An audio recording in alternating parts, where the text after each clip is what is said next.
Baada ya Wasafi Media kukaa muda mrefu sana kutokuwa hewani, hatimaye imerejea. Mkurugenzi wa Wasafi Media, Diamond Platnumz, aliweza kufanya mahojiano kupitia kipindi kipi ambacho kinaitwa Exclusive.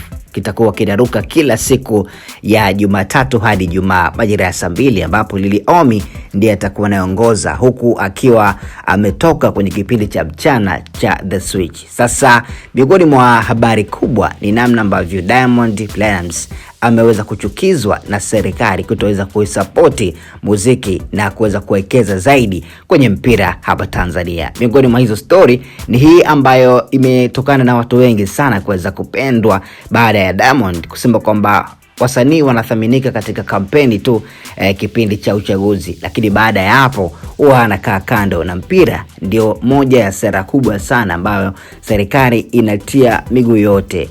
Hii ni sauti ya Diamond Platnumz katika moja ya swali lake ambalo aliweza kujibu nini serikali iwafanyie katika kiwanda cha burudani. Haya ni majibu ya Diamond ambayo yameonyesha kuchukizwa na serikali kutoweza kuunga mkono kiwanda cha muziki Tanzania na kuweza kusapoti zaidi mpira Tanzania.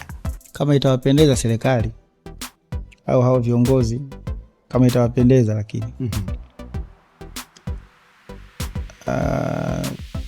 wanaweka nguvu sana kwenye mpira. Wanaweka nguvu sana kwenye mpira wa miguu. Jambo zuri. Ila kwenye muziki wanadharau kinoma, mshikaji wangu. Oh really? Yani hawachukui serious hivyo. Yani si tunaonekanaga tu pale kunapokuwa kwenye masuala makampeni, kwenye manini, yani hapo tupo serious. Ila baada hapo miundombinu changamoto, mshikaji wangu.